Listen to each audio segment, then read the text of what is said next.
3 ways to become a more influential leader. Being a leader is about many things, but one of the most important traits you should possess is the ability to influence, inspire, and encourage your team. When you can do this, you can bring the very best work out of each individual, and thereby help the collective team to achieve amazing things. So how do you influence and inspire as a leader? In this presentation, we're going to explore the answer. 1. Give your team projects. Instead of micromanaging every single tiny decision in your organization, the best leader is someone who provides a rough outline of what needs to be accomplished, and then allows the team to complete that themselves. Why? Firstly, this means that you don't need to be in 100 places at once, micromanaging every fine detail. At the same time, this lets the team that you have paid do their very best work, rather than having you stifle all creativity out of them. But most importantly, giving your team ownership over a task helps them to feel more in control over what they are doing and makes the task more intrinsically rewarding. 2. Lead by example. There are few things more frustrating than a leader that does not lead by example. How frustrating is it to be told by your boss to hand in work on time, and that tardiness is never excusable, only for them to then not get around to looking after that work for weeks? When you are a leader, you need to set the tone for your office, and you need to set a blueprint for how others will behave. In a crisis, your team is going to look to you for how to respond. If you are panicking and shouting, then they are unlikely to remain productive. But if you can calmly continue with your work, then chances are that so can they. Likewise, if you want them to wear a smart shirt into the office, then you need to as well. 3. Provide credit where it is due. Providing incentives for completed work has been shown in studies not to work. This has the unfortunate effect of making people focus too much on the end goal, thus reducing creative thinking and problem solving. But what you should do is ensure that the contributions of each team member are felt and that they feel rewarded through credit. When you do this, you will create a situation where everyone wants to do their very best work because they know it is valued and seen. 5 leadership skills to help your business grow.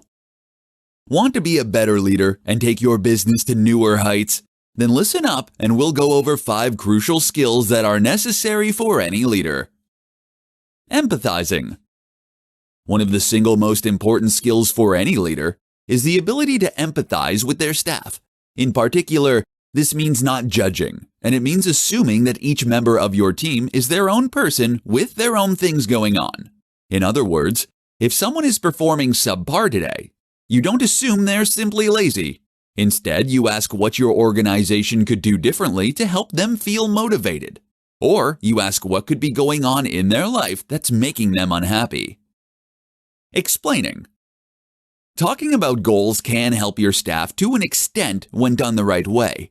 Rather than giving staff their own targets to reach and then rewarding them for hitting them, you should instead share your goals and the company's goals in order to explain to them why you are making the decisions you are making and what the end vision is for the team. This immediately gets your workers on side, as it shows them that you trust them. At the same time, by letting your team know what they're trying to achieve, they will be freer to come up with their own effective ways of meeting those tasks and give them the freedom to make some of their own decisions and use their intuition rather than always deferring to you for the next step. Ultimately, this means less communication overhead, less time wasted, and better productivity. Commanding attention. A great leader should be someone who is dynamic, engaging, charismatic, and charming. While this isn't something that everyone is born with, the good news is that it can be learned. Attending acting classes, public speaking classes, and even stand-up comedy clubs can be a great way to develop those skills. Management. Often the terms leadership and management go hand in hand. While both are related though, they are different skills. As a manager, your job is to manage resources and staff in order to place them in the most productive position to help reach targets and goals. Learn to do this if you want to be the best kind of leader. Bravery. Finally, a great leader needs to be brave and courageous. Your job as leader is to take responsibility, to make quick decisions, and to sacrifice your own reputation if it means looking after your team. This all takes courage and bravery, but it will pay off in the huge amount of loyalty and respect you command among your team. All leaders are readers. 5 must-have books to read to become a better leader. Nearly every major CEO and leader reports that they read a large number of books every day, from Bill Gates to Elon Musk. Doing so allows them to further develop their leadership skills and to develop a greater understanding of their role and the way they can get the best out of others. While there is an unlimited number of books that the best leaders should read, the 5 I'm about to share with you will offer a great place to start. These books are deeply impactful and can make you a better leader than 99% of managers all on their own. Deep Work by Cal Newport. This is a book all about focusing hard on a given subject matter. It shows how uninterrupted work produces the best results in terms of quality and quantity. This is eye-opening for many managers who are used to constantly pestering their staff with emails, messages on Slack, and pointless meetings. The Power of When by Michael Brews. Another book that looks at how to get the most out of staff, this time focusing on how different people work better at different times of day based on their chronotype. It shows how this can correlate with health and even personality types. It's fascinating reading, as this kind of research is likely to turn our approach to management on its head. So stay ahead of the curve by reading this one. The Personal MBA by Josh Kaufman. The Personal MBA is a business masterclass in a single book that also incorporates many concepts that relate directly to management and leadership. This includes understanding group dynamics, motivation, and more. Start with Why by Simon Sinek. This is an extremely powerful book that discusses the importance of understanding the why behind any business. This is what has always set the superstar businesses like Apple apart from the rest. An understanding of what it is they are all about. This can help you to create a better product and brand, and to better motivate your team. Super Freakonomics by Stephen J. Dubner. This is a book on the impact of economic theory on the world. It shows how one decision can alter the behavior of countless people to change outcomes in huge ways.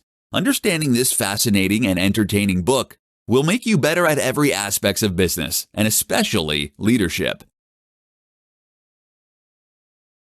How to influence others to take action. Your first job as a leader should be to motivate your team and get them to work as well as possible. If you can't accomplish that much, then you'll find that your office is not productive and that you end up going nowhere fast. Fortunately, a lot of research has been done into the nature of motivation, particularly in the office, and it sheds useful light on how we should go about motivating workers to get the most out of them. By listening to this presentation, you'll learn precisely what you need to do in order to motivate your team to work their very best. Carrot or stick? The old question here was always carrot or stick, but it turns out that the correct answer is, in fact, neither. When getting someone to perform unchallenging and repetitive labor, like filing envelopes, the carrot and stick approach has been shown to work well. However, countless studies have shown that when you want your team to work creatively and use their intuition, the exact opposite is actually true. Gamification, incentivizing, or threatening will all create a kind of tunnel vision in staff that can actually stifle innovation and creativity, as well as reducing their enjoyment of the work they do. So what do you do to motivate your staff? It turns out that the best way to get your staff to work well is to make them feel invested in their work. Give them some kind of ownership over what they produce. Give them the freedom to add their own ideas and solutions. And you will find that your staff end up working harder as of their own accord. This is why the free time at Google is so successful. This gives employees the chance to work on projects that they are interested in, and often it yields the best results. Likewise, when you take an existing task that needs completing, and you give someone the control and freedom they need to decide how that work gets done, you'll find you instantly increase their emotional investment in the task. Instead of controlling every action a person takes, you are giving them ownership of a project or a department. Now it is in their best interest to be productive, and they can decide how they want to go about achieving those goals, which is far more creatively rewarding. How to speak so others will listen. As a leader, one of your first challenges is to learn to command attention, to speak so that others will listen. After all, how can you instruct your team and get the best out of them if they won't listen to what you have to say in the first place? In this presentation, we'll discuss how to command attention and respect as a communicator and a leader. Believe in what you're saying. The number one thing that makes someone appear more charismatic is passion. If you genuinely believe in what you're saying, this will light up your entire face and body. You will speak not only with your mouth, but also your gestures and your eyes. When you do this, you convey that what you are saying is important and exciting, and you instantly command attention. Try to tap into the emotion behind what you are saying. Why is this important? Why are you excited? Anxious? Angry? Another way to do this is to relate the story to something that matters to you or your team personally. In other words, take a narrative structure and weave a story. Speak less. Of course, you can't always channel this kind of emotion. If what you're saying isn't that important, then you won't be able to sell it as though it is. So what's the answer? Simple. Don't say it. Talk a little less, and you'll find that the times you do speak up are the ones that are far more important. By doing this, you will create a situation in which people want to listen to you, in which they want to know what you have to say. Use pauses. Likewise, when speaking, you shouldn't be afraid to use long pauses and moments of silence. These silences help to add a dynamic flow to what you are saying, and they encourage your audience to really listen to what you are saying. Being quiet can be a great way to build suspense and interest when telling a story, and it can be a great way to demonstrate confidence. Most of us are too afraid to be silent, as we think we'll lose our audience. Therefore, if you have the confidence to stand at the front of the office and not say anything, your staff will know that you aren't desperately trying to seek approval. Suddenly, what you have to say gains that much more importance and gravitas. How to stop blaming others and take ownership of your actions. The worst kind of leader is the leader who doesn't take responsibility. After all, being a leader is all about taking responsibility. Unfortunately, this is something that many people still don't understand, and as such, they end up making their office less productive and a more stressful place to be. In this presentation, we'll look at how to flip this on its head and to become the fearless leader your team needs you to be. The blame game. The manager's job very often is to make sure that their team are meeting specific targets at given points in time. This is a way that they can demonstrate the effectiveness of their work and that their efforts can be measured. But what happens when they don't reach those targets? Bad leaders will now turn on their staff and actively blame them for being ineffective. They do this in order to save face and to avoid getting in trouble with their superiors and generally pass the buck. But it also happens to be the number one way to instantly reduce the productivity of your team. Why? Firstly, it means that your team now feels stressed knowing that they might get it in the neck for their work. The result is that they won't take as many creative risks, and they generally won't do their best work. They'll likely also feel resentful that their work has gone this way. The other issue is that it makes you seem like a weaker leader. After all, if you can't take responsibility when things go badly, you also should get no credit when things go well. So what are you doing? Your job is to then simply suck it up and to take the flak when things go wrong. Recognize that this is your team, and if they aren't working to the best of their ability, then that is on you. Decisions. The other sign of someone who likes to shrink responsibility is that they refuse to make decisions. As soon as you make a decision, you take full responsibility and you commit to a certain path of action. By avoiding making decisions, you can avoid taking this responsibility, but you also prevent your team from doing anything effective or useful. Take the responsibility, make the call, and take action. This can take a while to get used to, but it's simply a matter of changing your thinking. Your job is to be the person who makes the call and takes the flak. The 3 most common leadership mistakes. Being a leader means knowing how to protect your team so they are able to perform at their very best. Your job is to provide guidance, inspiration, and a safety net, which in turn will inspire them to take action and to contribute the best effort they are capable of. When everyone gives their very best, the team works. But while that's what good leadership is really about, this is something that is lost on many people. Unfortunately, a large proportion of leaders have the completely wrong idea about what being a leader actually means. As such, they can end up causing more harm than good. In this presentation, I'll be discussing 3 of the most common leadership mistakes that you can learn from and avoid. 1. Shouting. Being a leader does not mean blustering and yelling until you get your point across. It does not mean reprimanding dissidents in front of the entire office. Remember that being a leader does not mean you're in charge of someone or that you have the right to admonish them. Rather, it means that they have agreed to follow your instruction in this specific context. Don't let the power go to your head. A good leader doesn't need to shout to get their point across.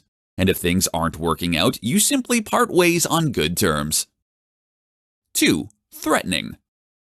Similarly, many leaders take the unfortunate approach of trying to terrify their followers into getting work done. They might point out that they have the power to terminate that person's employment, or they might threaten them with more work. There are lots of reasons that this doesn't work. For one, it means that those team members are going to be put in the wrong state of mind and not feel particularly like team players. Additionally, this kind of stress can actually dampen creativity due to chemical changes in the brain. 3. Micromanaging. A manager who focuses on every single detail of the work being done and attempts to wrestle control away from their team will only end up making those team members feel undervalued, while removing any creatively rewarding aspects of the work. Not only that, but they will be wasting the talents of someone hired to do that job specifically, and they will be wasting a lot of time doing work and having conversations that could have been avoided. Why emotional intelligence is crucial for effective leadership. What is the most important feature of a great leader? Is it the ability to stay calm in a crisis, to bark orders, or to command respect and fear? No. The most important feature of a leader is to understand people. This comes down to emotional intelligence, the ability to understand, predict, and ultimately influence the emotions of others. There are many situations where this plays out. For example, when someone fails to do their best work repeatedly, you might be tempted to accuse them of being lazy. The emotionally intelligent manager, however, will understand that this person might be having problems at home, or they might simply not find the work they're doing rewarding. So you should ask, how can you make that work more intrinsically rewarding for them? This will get much better results than just storming and shouting. Likewise, if you're unhappy with something a staff member did, your job as an emotionally intelligent individual is to instruct them on what they did wrong, but in such a way as to not upset them or to make them feel undervalued. How to take control in an emotionally intelligent way. We've already seen that using the threat of punishment is an ineffective way to get staff to work harder, and that it will only cause them to be less productive and inventive in the way they approach tasks. But if coming down hard on your staff isn't the answer, then how do you compose yourself to create the image of a leader? The same goes for reprimanding staff. If you shout at them publicly, you will only create enemies and resentment. Instead, demonstrate that you're unhappy by talking through with them in private what they are doing well and how they can stand to improve. Make sure you make them feel valued and make sure they know that the issues are things that can be fixed. In a crisis, emotional intelligence becomes equally important. Perhaps the most important thing here is to remain calm and confident. You might not realize it, but you will set the thermostat, as it were, for the mood of the office. If you panic, then the office will panic. Whereas if you're calm and collected, so too will be the rest of the office. This is another form of emotional intelligence, the ability to take control over your own emotions and therefore to react in the best way possible. Why empathy is the most important leadership trait. If there is one thing that needs to change about the way most people approach leadership, it's their understanding of the role of empathy. You see, many people fail to recognize that there is a role for empathy after all. Their assumption is that they can produce great work through discipline, incentives, and organization. In fact, though, the main difference between a well-liked and respected leader and one who is completely ineffectual is their ability to empathize with staff and to understand them. Trying to get someone to do as they are told because you said so is a recipe for disaster So too is reprimanding someone because they have failed to complete their work properly. While they might toe the line for fear of being fired, this won't create workplace satisfaction, and it will likely cause them to produce subpar work. Moreover, they might well start looking for alternative employment. When someone fails to get work in on time, then ask yourself, could something be going on in their personal lives that has prevented them from completing their best work? Did you provide clear instructions and enough time? Why isn't the work inherently motivating for them? Would they like to somehow change the way they are working? By answering these questions, you can address the root of the problem. Instead of feeling watched and bullied, the person now feels supported and encouraged. Immediately, this leaves them wanting to do better work for the organization that is looking after them. But it also means that you can work together in order to come up with a great solution that will help them to do their very best work every day. Now, you might give them more ownership or creative control over their work. You might give them a little bit of time off, or you might look into flexible working hours. Whatever the case, stopping to listen to your staff has now helped them to do the very best work they can do. That's far better than yelling at them so that they bury their head in the sand. This can have profound impacts on the productivity of one member of staff and on their relationship with you. But now if you multiply that across countless office workers, you can completely transform the culture and work environment for the better. Learn to listen and to care. Why every manager should be trained in emotional intelligence. Emotional intelligence, EQ, is a quotient used to measure how in touch someone is with their emotions. This is fairly abstract though, and there are methodological problems with measuring it, even more so than with IQ. But while that's true, it is also widely accepted that EQ is something that exists, and that is extremely important when it comes to taking charge and instructing your followers. It's something that every manager should be trained in. To illustrate this point, consider a real-life example of someone who was put in a leadership with poor emotional intelligence. This person was an editor whose job it was to read through writing from journalists, and then to make corrections ready to print. If the corrections were extensive, they had the option to send the work back to the person who wrote it. For their very first job, the editor received a large article that a journalist had written over the course of several days. The writer was proud of this work and had worked extremely hard. But the editor found several faults with the formatting, the grammar, and more. So what they did was to make a public example of the writer. They pulled them up to their desk in a crowded office and then explained loudly to the entire team how they had failed to listen to the writer's guidelines, how they had used the wrong capitalization in their title, and how they had failed to properly link out to other websites, and how they had clearly missed several typos. They made no mention of the many positive points of the article, and they were rude about the overall quality. The result? The writer felt completely underappreciated for the work they had put in. Not only that, but they felt humiliated in front of their coworkers. And they felt especially aggravated that this was coming from someone brand new that they had never worked with before. The next time that the writer had to deliver a similar piece of work, they spent significantly less time and effort on it, and therefore delivered an inferior product. Not only that, but they took much longer than necessary to correct the mistakes. How could this have been handled? The editor could have spoken to the writer privately. They could have started by thanking the writer for their work and pointed out some of the qualities that made it a great piece of work. Then they could have mentioned that there were a couple of small issues, and if that they could be corrected as soon as possible, then the work would be good to go. The difference here is huge, and over the course of countless interactions and countless months, it can completely transform a workplace. EQ is critical to leadership.